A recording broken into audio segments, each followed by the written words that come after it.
we've got a couple of papers that are really interesting. They report on what it looks like to recover from a medical illness in TV and movies. We see people wake up, get up, walk away, and there's sort of rebound. And so friends, family, and even if, as we've talked about, medical and psychological experts not really sort of appreciating that this isn't a bounce back situation. Physically, mentally, this takes a toll. Coming home, and I don't think this is uncommon, my family was like, yay, you survived, woohoo. To me, the hard journey was just beginning. Welcome to Find Empathy, your go-to podcast for insights on medical and health psychology. We explore the mental health impacts and strategies for living well with a serious medical condition, chronic illness, and/or disability. Whether you have lived experience, support someone who does, or are a mental health or medical professional, this podcast is for you. Today's episode was prompted by Dr. Kirsten Harrell, a psychologist and fierce advocate wanting to increase awareness and education on a very important topic called post-ICU syndrome. Let's get started. Kirsten, thank you so much for wanting to create this project about post-ICU syndrome. Can you share just a little bit about yourself and your background, and then we're going to go into hearing more about your personal story? Sure. I am a psychologist and unfortunately have not been able to work for a number of years due to illnesses. But when I was working, I kind of focused on folks with physical illnesses and anxiety and PTSD, which interestingly enough is now all the things I'm dealing with. What brought you to working with people with chronic illness? I initially, early on in my life, wanted to be a physician. And then I kind of had a change and thought that I'd rather kind of work more with people who had physical illnesses and help them deal with the emotional and psychological impact of that. And your work life became personal. Can you share more about that? Yes, and unfortunately, it started even before the ICU with chronic illnesses that took me out of work for a bit.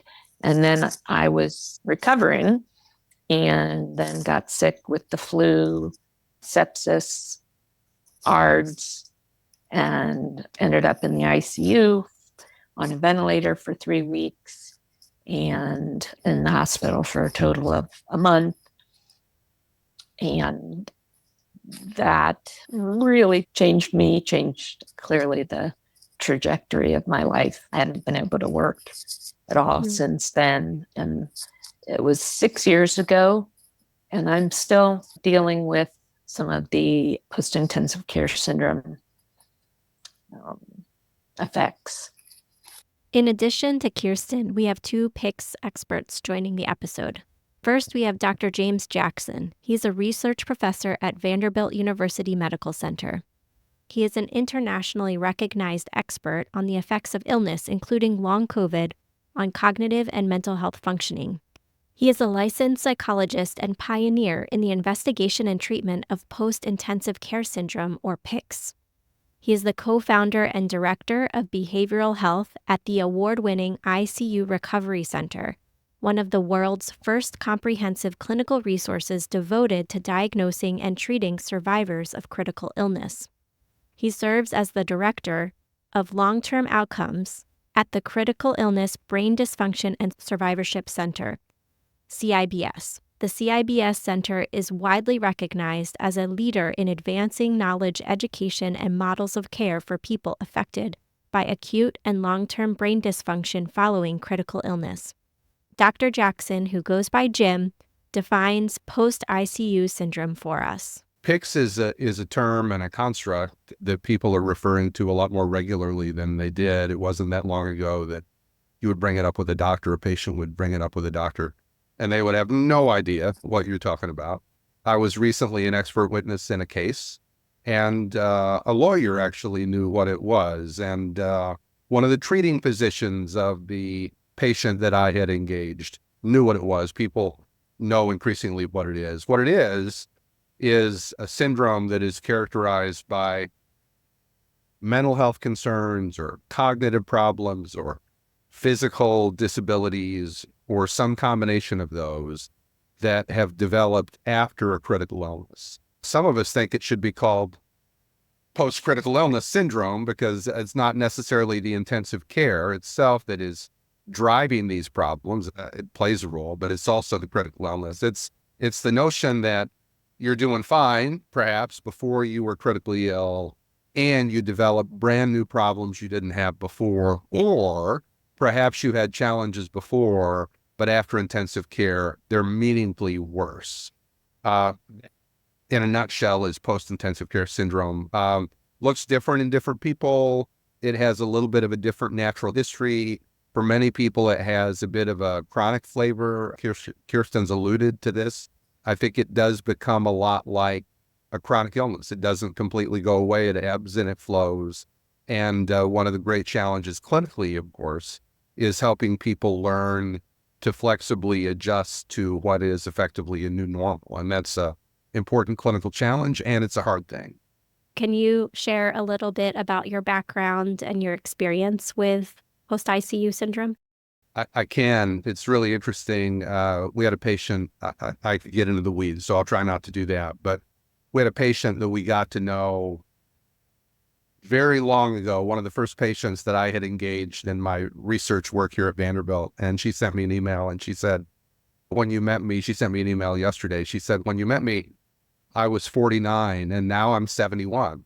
And I was 34 and now I'm 56. So I've been at this for 22 years plus. And at this is working at the intersection of cognition and mental health in ICU survivors. I came to Vanderbilt, did a residency, didn't have aspirations to be a researcher as such, actually got a fortune cookie at a Chinese restaurant called August Moon and cracked it open. And it said, you will prosper in the field of medical research. And I thought, that is oddly specific. I lost the fortune, but I do have a picture of it.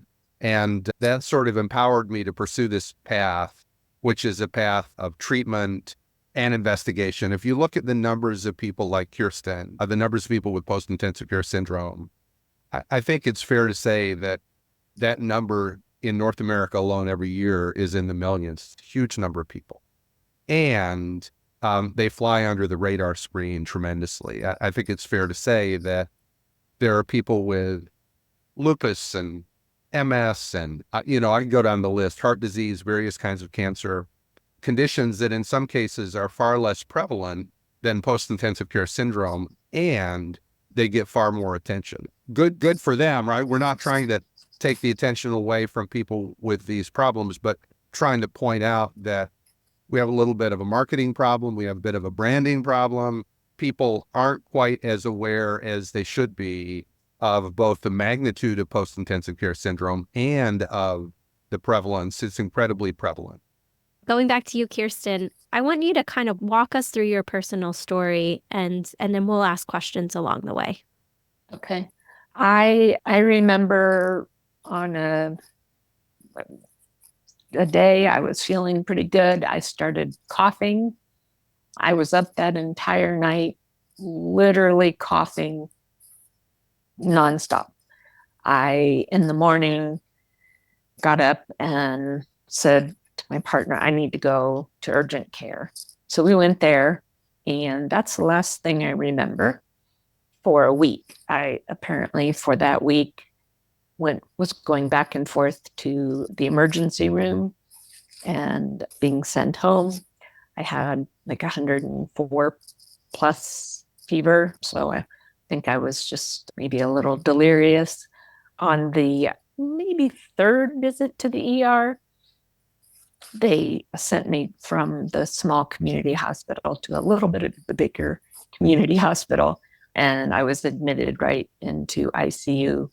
I do remember being there, and I remember them talking to me about being intubated, and that was terrifying to me. I didn't really know much about what that meant to me. It meant, oh boy, this is maybe the end. Having to sign all the papers and do that was a pretty terrifying experience. They had a guitar player in the ER room that I remember, which was really lovely. That's one thing that kind of stuck out. I do not remember a whole lot of my ICU experience, which is fairly typical. I was in a medical coma for most of the time. However, there was a period in the middle that they brought me out. Unfortunately, I aspirated and then got worse, and so went back into the medical coma. The time in the middle, when I was awake, I was a little more aware and I could communicate by writing and was a little out of it, but knew what was going on. By the time I woke up the next time when I was extubated, I was completely out of it and having delirium. The ICU delirium and hallucinations for me were some of the most traumatic parts of the ICU stay, just absolutely terrifying experiences that felt so real to me. And as from the rest of the people I know with PICS who experienced delirium, they all say the same thing, just a very sticky experience. And to me, it felt like a real lived trauma. During one, I felt like I had been kidnapped and was in an experimental hospital away from my family for the whole time, and I couldn't figure out how to get out.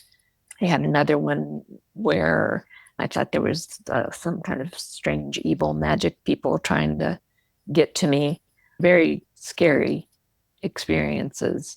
Some of the biggest challenge for me post-ICU is dealing with the impact of the ICU delirium. Lots of other traumatic feelings in the ICU. Not being able to communicate was, for me, probably one of the hardest things and most frustrating. And as time progressed, initially I could write. Then it got to the point that I would try really hard to write. It was so difficult. It felt to me like climbing a mountain to write a couple words or sentence. And I would show it to my family or staff and they couldn't read it. And I remember feeling so angry at them.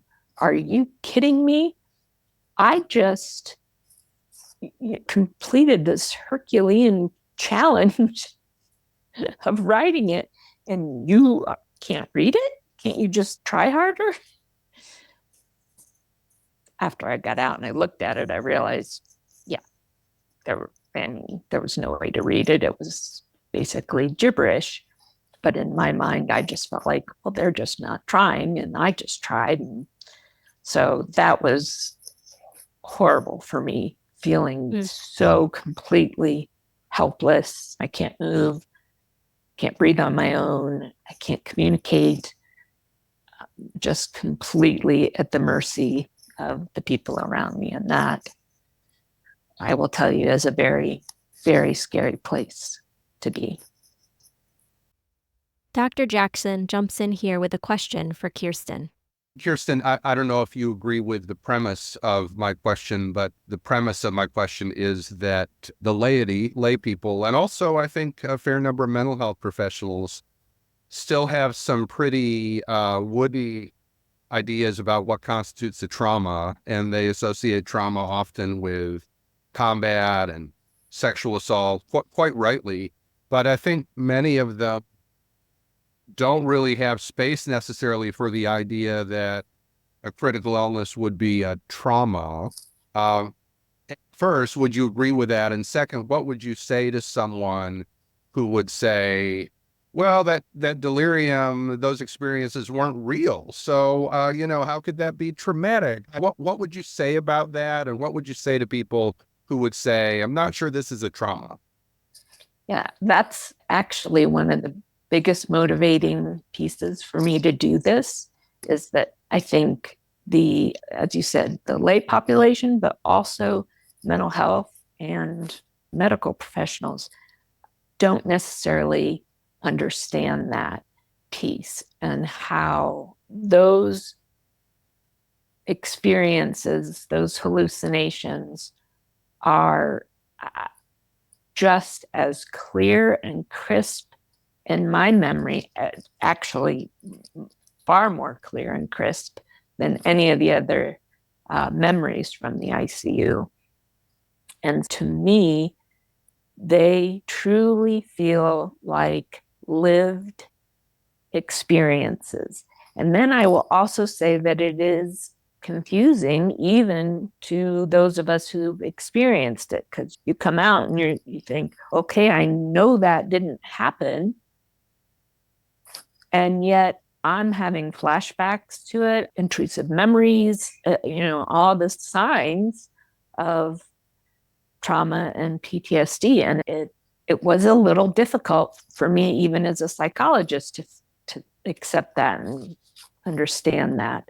I think as your body is there in an absolute fight for your life while you're experiencing these things, I think that helps contribute to it being experienced as a trauma that is as valid as any other trauma and needs a little bit of a special nuanced approach, I think, because people do understand if they've been through war or a sexual assault or something like that, that they've experienced trauma.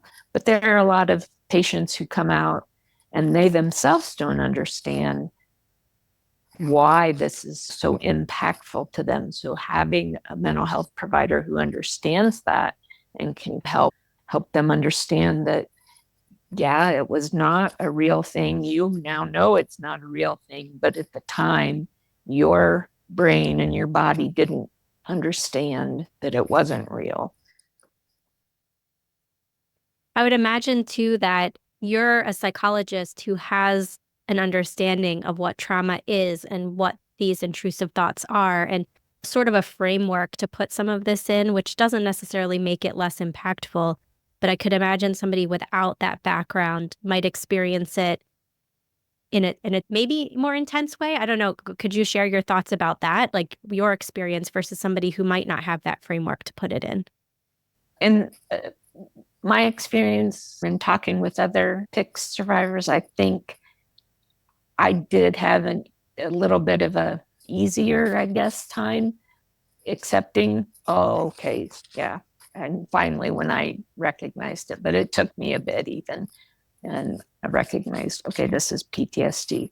But I know that there are plenty of people who don't recognize that, and then they think, oh my gosh, something is really wrong with me, and quote unquote, I'm crazy, and just truly don't understand that it could be PTSD because they think I wasn't in war, or I wasn't a sexual assault. There must just be really something wrong with me versus I have PTSD. Here, Dr. Megan Hosey joins the conversation. Dr. Hosey, a psychologist that practices in the medical ICU, is an assistant professor at Johns Hopkins in the Department of Physical Medicine and Rehabilitation. She specializes in the psychological adaptation to critical illness survivorship, and health psychology interventions. Dr. Hosey also participates in the Outcomes After Critical Illness and Surgery Research Group. Here, she shares a little bit more about the symptoms common to post-ICU syndrome. So I think that Kirsten and Jim have done a wonderful job fleshing out what PICS is. The term came about in about 2012 when many of our ICU survivors, we've got a lot of folks who previously would not have surviving now because of the advancements in critical care. And these folks use their voices to say, things are not the way they were before. They describe the symptoms that Jim and Kirsten have been describing. And so a post-intensive care syndrome came about as really, like Jim was saying, a marketing tool. So it's not a specific diagnosis that you'll find in the ICD-10. It's not something that somebody will write in a medical chart. And the reason is because, again, that's more for marketing. And because we also want to acknowledge what a diverse array of outcomes people can have when they have post-intensive care syndrome.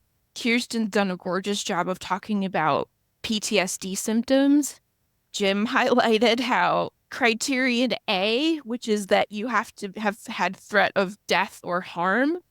And Kirsten's story is so important because there's two components of this for our ICU patients, right? She told you stories about how she was intubated and could not communicate when she was experiencing severe symptoms like breathlessness, perhaps, or it's really hard to describe how hard it is to lie in bed, not being able to do anything for yourself, particularly at night, particularly when you're confused about where you are or when you are. So that inability to communicate in a life-threatening situation we could debate about whether that meets a criterion A.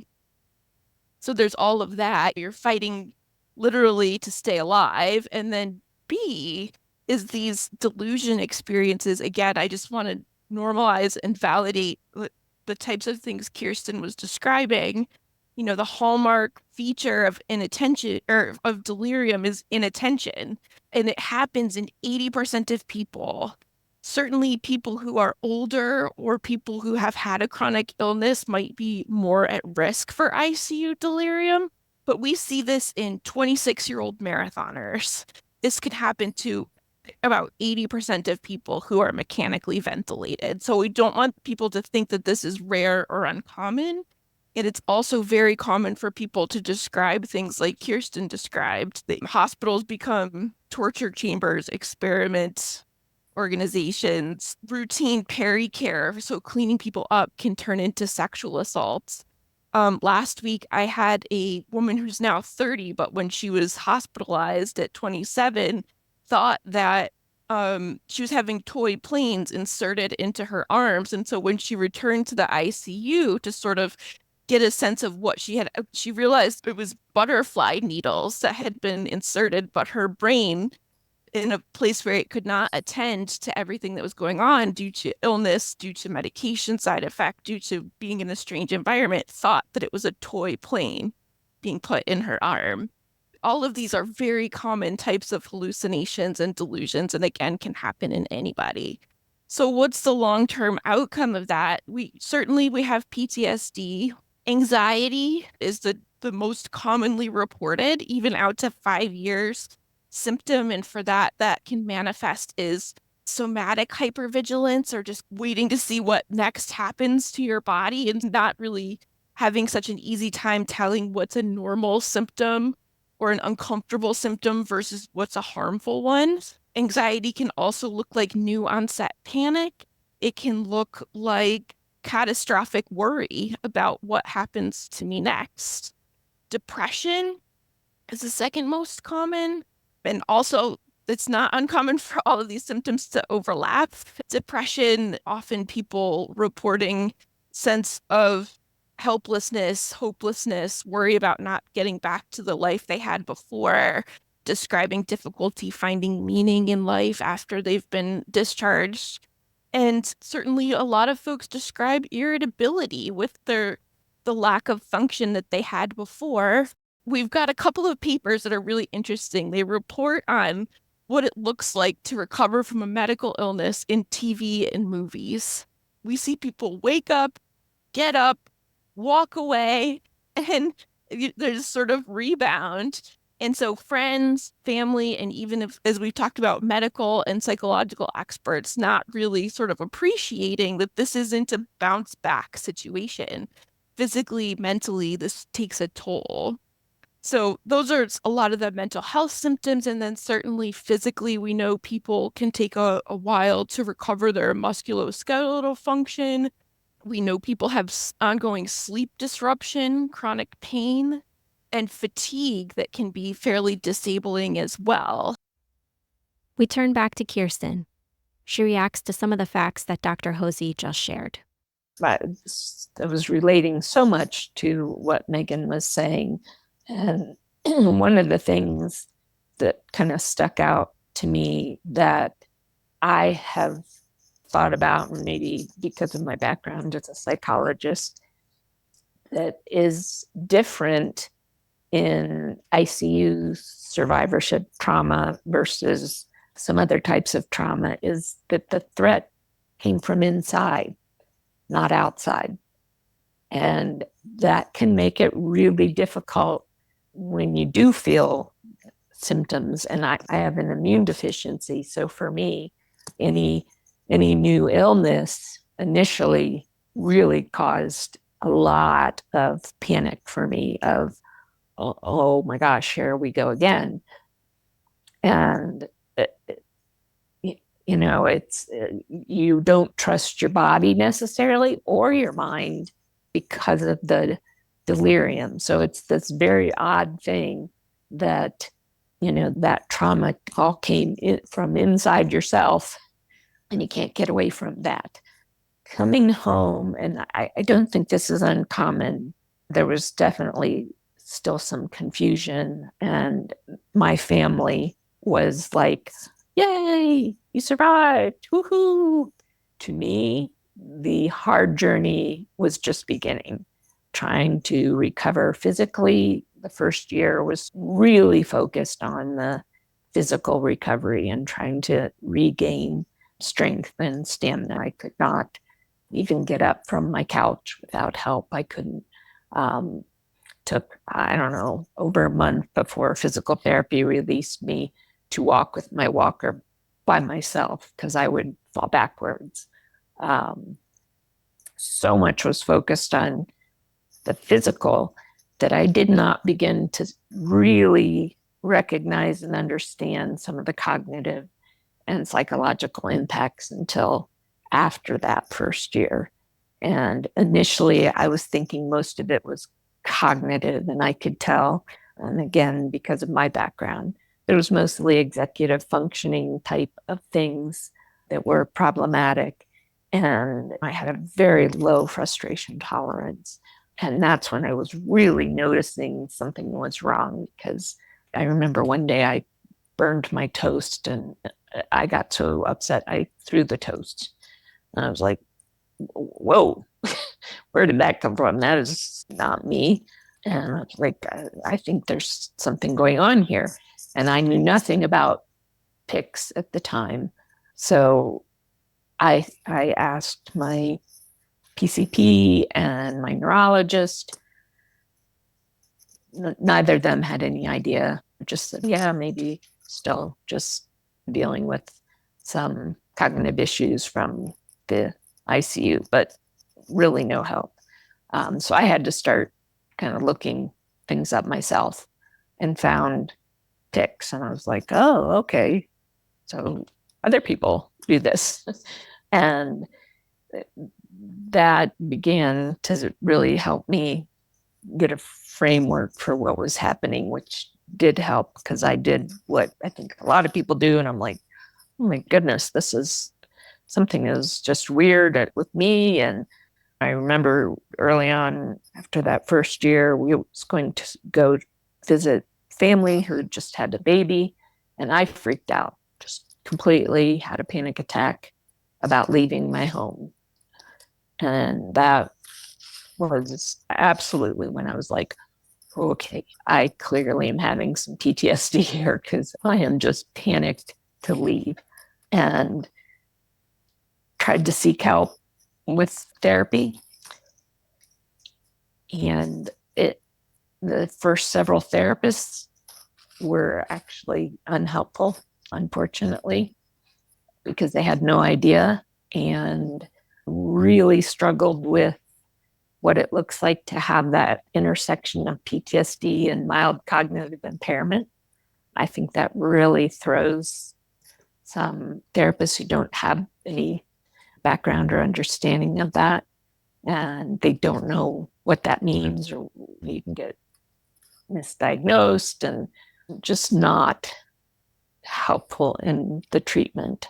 So it took me, I think, 5 therapist before I found someone who, and she didn't know about PICS, but had enough trauma experience and willingness to learn that it worked out. But that's a piece that has motivated me, because I know a lot of people go to therapy. They have somebody who doesn't understand. And as we've all said, it's not an ICD code, it's not in the DSM, it's not diagnosable. And they hear it's not real. And so then they think, oh, see, it's not real. This person doesn't believe me. Why should I keep going? And that is, and every time I hear that from PIC survivors, it just hurts me in my soul, because as a psychologist, I'm like, oh God, that is terrible. And harmful in many ways. Harmful, yes. Jim, I'd love for you to jump in and just share any comments you have from what Kirsten has shared, as well as what would a good treatment look like?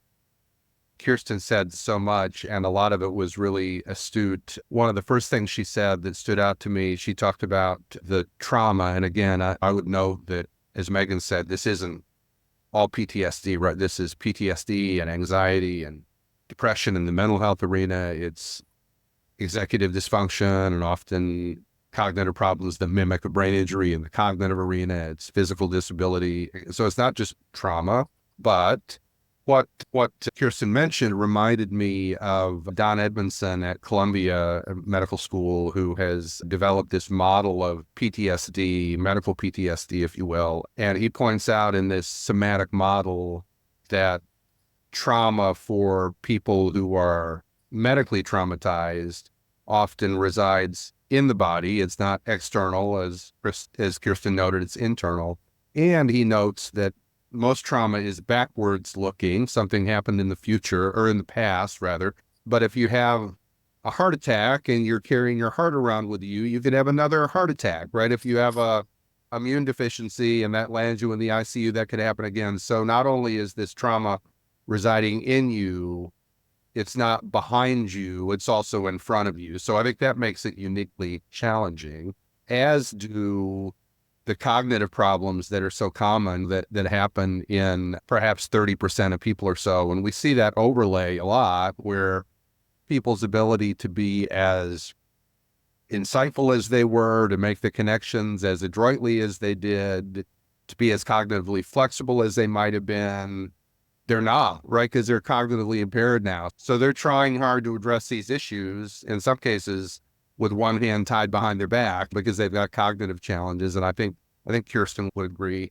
There are a lot of therapies, seems to me, that work well with ICU survivors with PICS. If I had to write the name of one on the whiteboard behind me and draw a circle around it in red, it would really be acceptance and commitment therapy. You know, that's not the only therapy that you can use. Certainly for PTSD, there are any range of things. I like the exposure therapies a lot. We have a simulation lab here at Vanderbilt where I imagine we could take patients to. That sort of opportunity exists to bring people back to the ICU, to look at the diaries that they wrote. It's exposure therapy.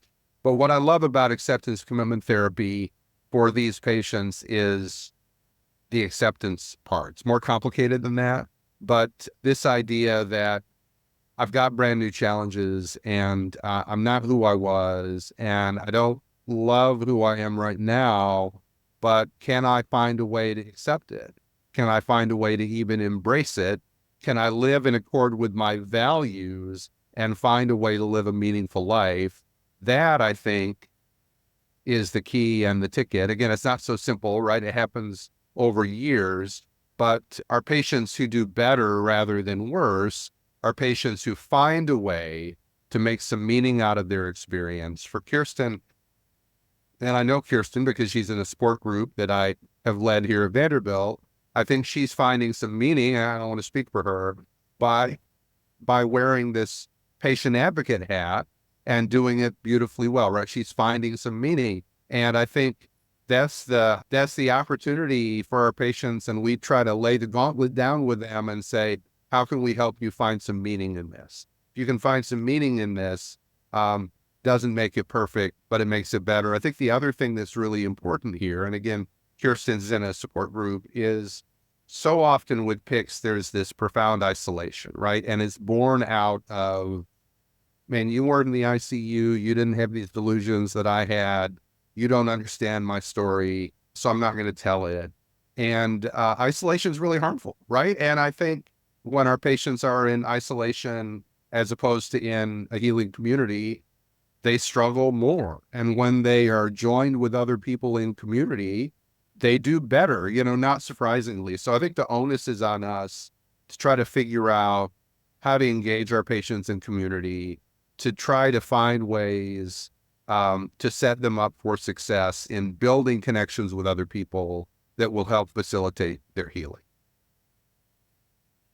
Thank you. That was a lot of really helpful information. As you were talking, I had this thought of, I was never trauma trained, but I have background in CBT and ACT. And I had this initial reaction of, should I be getting trained in certain types of trauma interventions if I were to work with somebody that had PICS? And so I wonder if other people who are listening to this might have a similar kind of reaction, especially Kirsten, as you shared that the therapist that you ultimately landed with did have that background. I think it's important to at least be trauma informed and have some understanding of that. However, I will say the first few therapists that I tried did have some, but their background was more in like EMDR, which for me just was not helpful. Far too intense, far too fast, and made me worse. And they weren't willing to have some flexibility to understand that was not helpful for me. And again, that mixed with the idea that they had no understanding of the mixture between the cognitive impairment and the emotional health issues. And I've had many people all along the way say, well, you seem fine. I don't see any cognitive problems, which is, again, something that's very harmful. You may not necessarily see them all the time because they can be subtle. Sometimes they're not. And when I get really triggered and the cognitive impairment gets worse, it can look like a mess. But other times it's very subtle and I can function as I'm talking here, but I cannot sustain it. I cannot sustain the cognitive functioning for long. Like after this, I will be wiped out. But people don't see that. So they don't understand, oh, yeah, there really is an issue there. I think Kirsten made a really great point, which was she saw these providers who maybe were beautifully well trained in EMDR for all I know, and yet it wasn't effective. And I think I'm an advocate of empirically validated therapies and using them the right way, certainly. And I also reject the sort of reflexive, sort of simplistic, hey, let's just give her a little EMDR and she'll be fine, right? Let's just give her, however many sessions we're going to give her and we'll send her home, she'll be fine. I think that the challenges that ICU survivors have are encapsulated, right? And reside in this broader experience that's really complicated. So I do think you need to be thoughtful and know your way and be competent in the treatment of trauma. But I think if that's where you stop, not sure that you're going to serve your patients that well. I think a lot of good treatment to me with our ICU survivors is basic. If you remember, there were books that were popular for a while. Everything I Needed to Know About the World I Learned in Kindergarten, I think was the title, maybe something like that. So the rapport building, hey, Kirsten, I get you. I'm not going to minimize this. This is really difficult, right? It must be really hard to have your life uprooted. And what does this mean to you? And how can I walk through this with you? And how can I invite you to use your resources to recognize that you can do really hard things. Those sorts of emphases, I think, are hugely helpful in addition to the trauma, because at least in my experience, it is a little unusual that we find someone with a neatly delineated case of PTSD after the ICU that has real clear edges, right? I mean, it's often a package of things, and I think it prevents simple approach to treatment. Megan Hosey, what do you think about that?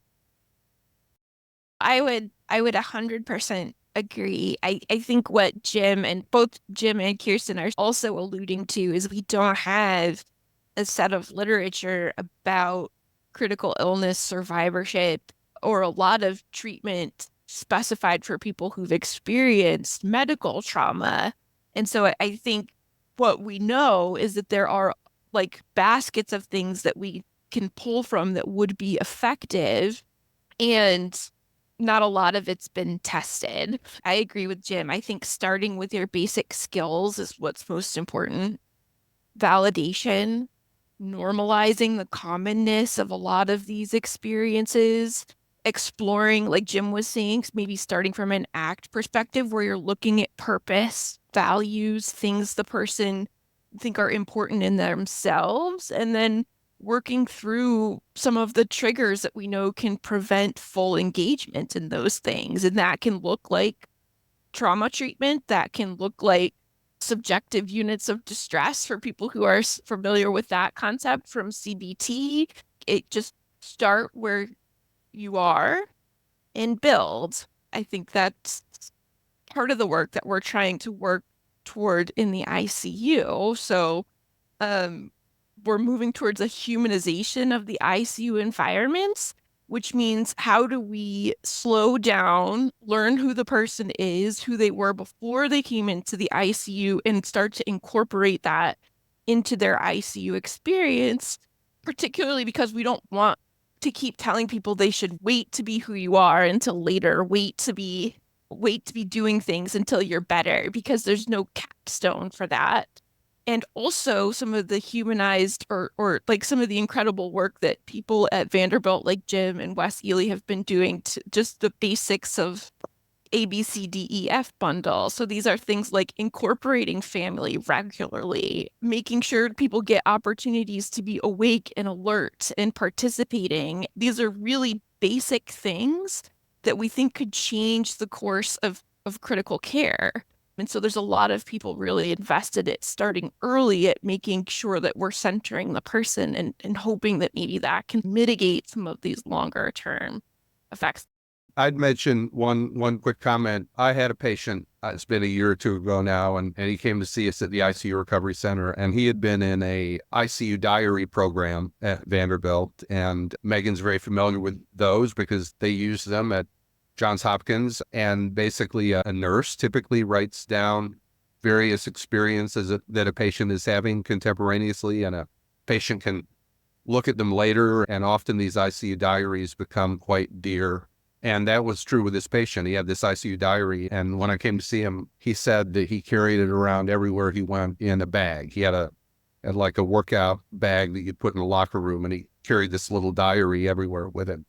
And even though he carried it with him, he never opened it and didn't want to open it, but felt he should open it. And, our task therapeutically was, okay, let's get it out of the bag, right? Okay, we're not going to read it today, but let's just acknowledge it, hold it in your hands. Let's put it on the nightstand next to your bed, right? And then, a few sessions later, let's actually open it, right? And now let's actually start reading it. And we did that. And it was quite transformative, and it was impactful, right? And it was helping someone in a structured therapeutic way lean into these fears, realize that they didn't need to shut him down, realize that he had more agency than he thought.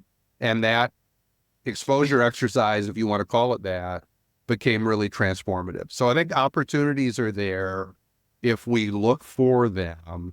And hopefully one of the goals of this, one of the effects of this lovely podcast. And really one of the things that Kirsten hopefully will accomplish as she continues to educate and educate and educate is just to put this on the radar of psychologists, because it's frankly not often on the radar, right? It's on our radar, but it's not on the radar of many of our colleagues or our physician colleagues. So, my goal is if people could just start asking questions about this of their patients, I think that'd be a great place to start.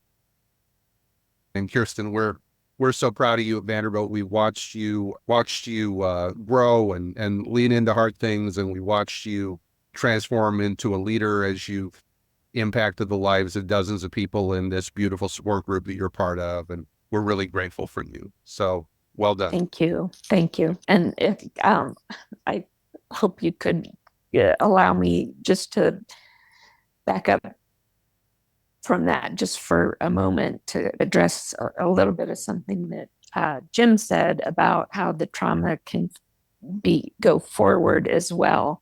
I was making progress because my ICU was 2018.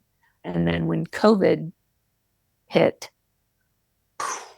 I went into a mental health crisis because the respiratory virus for me, because of my immune deficiency, was like worst nightmare possible. And so seeing all the coverage and hearing the words and all that, it was just like living in constant triggering state that really just spun me into a pretty bad and dark place with anxiety and fear and depression. And I kept calling it, I would ping pong between the trauma vortex and what I called pit of despair, where I would just be triggered and having my own flashbacks to ICU. And then I would go into kind of a depression and the despair.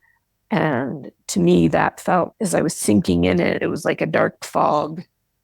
And initially I could say, with my own background and skills, okay, that's depression talking. Those dark thoughts, those aren't real, it's depression. But then it was like the fog just would completely envelop my brain.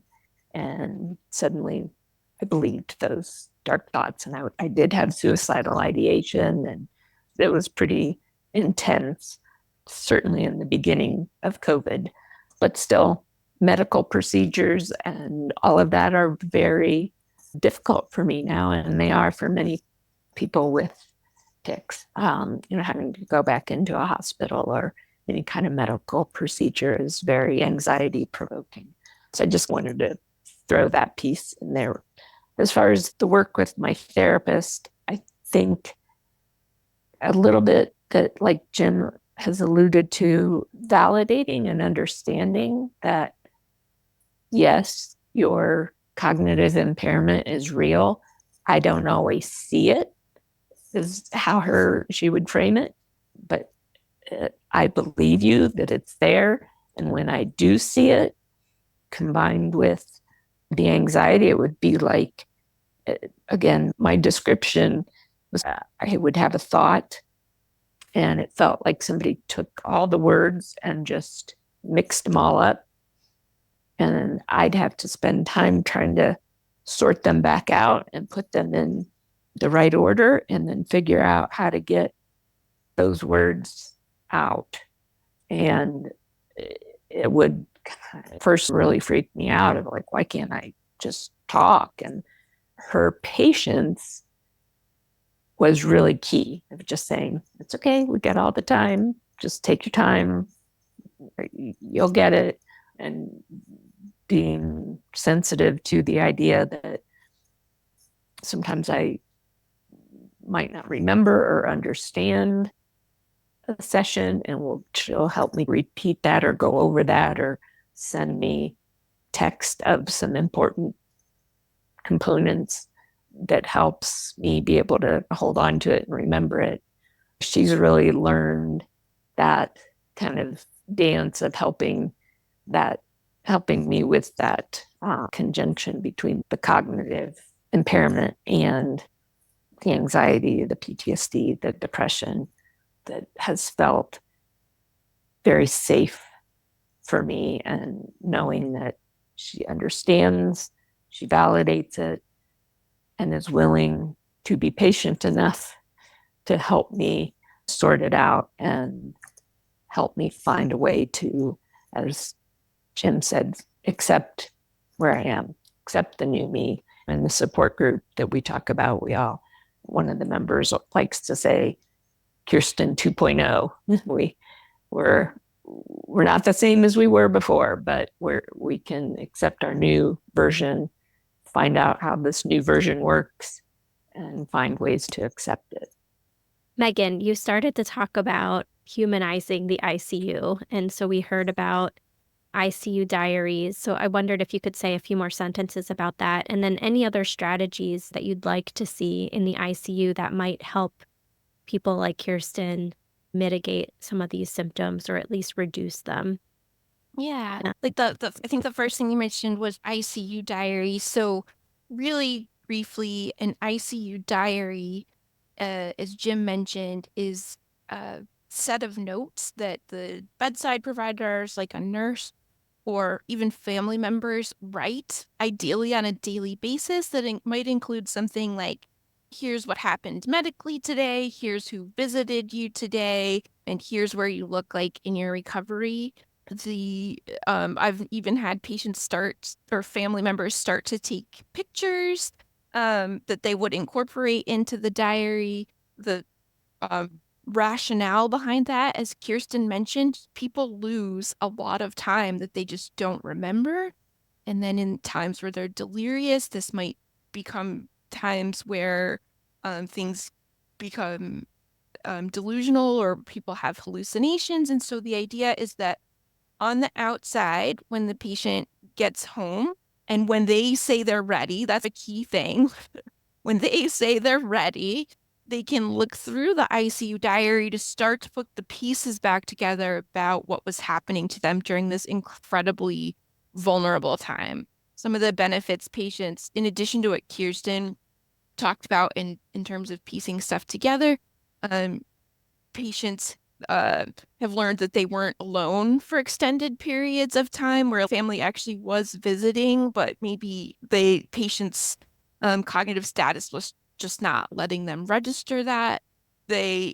Medical interventions make it clear, the understanding that, oh, this is the day I got a catheter, or, oh, this is the day I got a CT scan, so I wasn't sexually assaulted that day, or I wasn't put into an oven, for example, that day.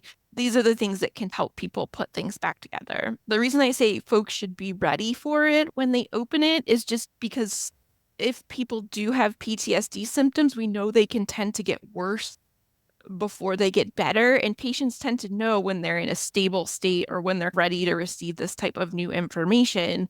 And so we say like, don't force them into opening it. Just wait until they feel like they have the resources to do. So that's ICU diary.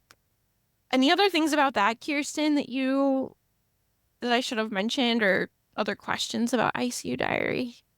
I did not have one. What I know about them, I think that would be so helpful because it is so disorienting and upsetting to have chunks of time you just can't remember, or then the delusional pieces. And I've been able with my therapist to piece some things together. I think a CT scan, the red light that's there, like a laser, was incorporated into one of my delusions that I thought I was being attacked by lasers. Those things I think can help. And then that takes a little bit of the trauma out of that, when you can start to go, okay, I see where that came from. And yeah, I knew it wasn't real, but it then helps an understanding of, why did I have that? So those diaries, I think, can be very, very important.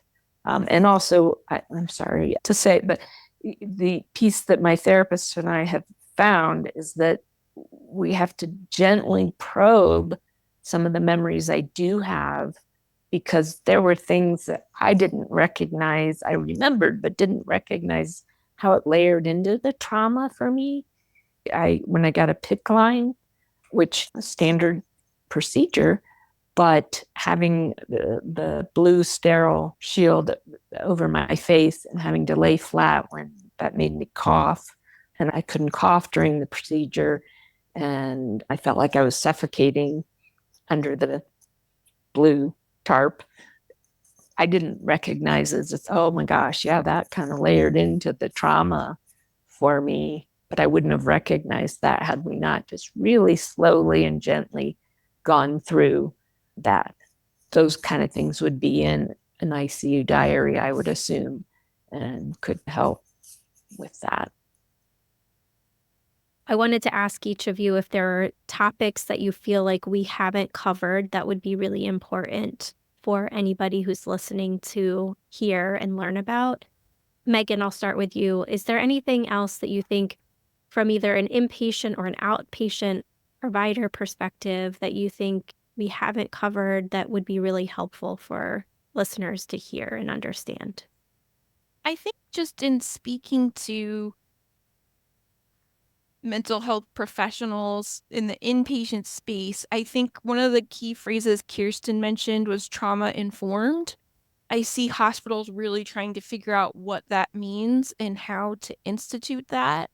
I think I would love to see policy and additional training efforts that help embed trained mental health professionals more deeply in some of these spaces, not only to work with the patients and the families to try to protect them from some of this on the outside, but also to partner with our medical colleagues to sort of keep figuring out what that trauma-informed environment looks like.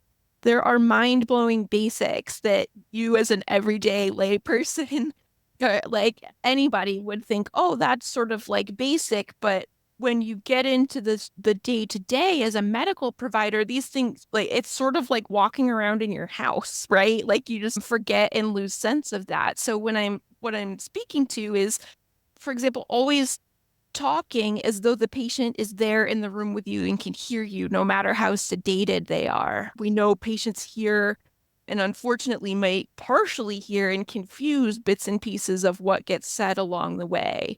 Incorporating family, visiting hours that are non-restricted are actually just starting to come about and like new within the last 5 to 10 years, which is astonishing to me. Basic things like telling the patient what you're going to do before you do it and then reminding them as you go along. Again, this procedure that they've done thousands of times might be the first time that this patient has had this done. And so those kind of slow explanations and warnings about what's coming can be really helpful, especially if people have experienced trauma before. I don't know, maybe Kirsten has other insights about things that can be that can be reminders taught to our bedside clinicians to sort of reduce the amount of trauma that patients might experience while they're in the ICU. I think that is so important. And like I said, just some of those routine procedures that, like you said, it's just an everyday thing for the provider, but to recognize that for a particular person that might be traumatic. There may have been a way to do the PICC line where I wasn't completely covered on my face, or to talk me through that in a different way.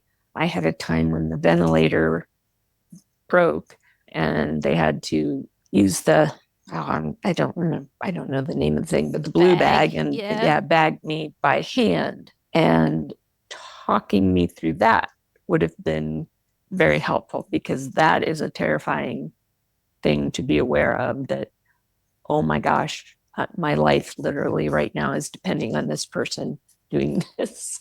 But I know they were focused on their job, so I understand there's times it probably can't happen, but just having more understanding that the things that happen every day in an ICU can be experienced in a way that can layer on trauma, I think is really important. And Kirsten, are there things that you feel like we haven't talked about that you really want people to know and understand? I think a couple things. One is it's very common for those of us who've been in the ICU to feel guilt for two parts, what we put our family through during the ICU stay, even though clearly it wasn't our fault, but we know that it was very tough on them. And then the continued amount of support that we need for some of us, for me, 6 years out still, and feel guilty and like a burden at times. So we have to work through that and work through that with family. Thankfully, many of us have family that are absolutely wonderful and don't feel that. There are some folks who lose that support because of that. And so that's important for, I think, mental health providers to understand, and where support groups can come into play. The support group that Vanderbilt that I'm in, we're family. It's truly a family. We would all do anything for each other. And that has been a huge piece for me, just knowing A, I'm not alone, and B, I have these people who completely understand, and I can say anything, I can ask for help, because I've lost friends who get tired of dealing with that I'm not the same, can't do all the same things.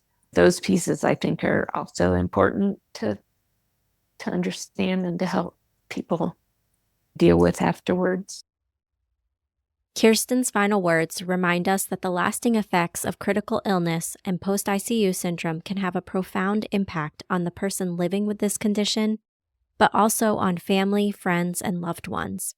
And bidirectionally, their misunderstanding or inability to provide the care needed or desired can further impact the individual living with PICS. Kirsten's advocacy reminds us that education on this important topic is needed for all involved. Medical providers, so they can better understand this complex constellation of chronic symptoms. Mental health professionals, so that they can provide much-needed support. The people living with or at risk for PICS, so they can have their own framework in which to better understand and make sense of their ongoing symptoms.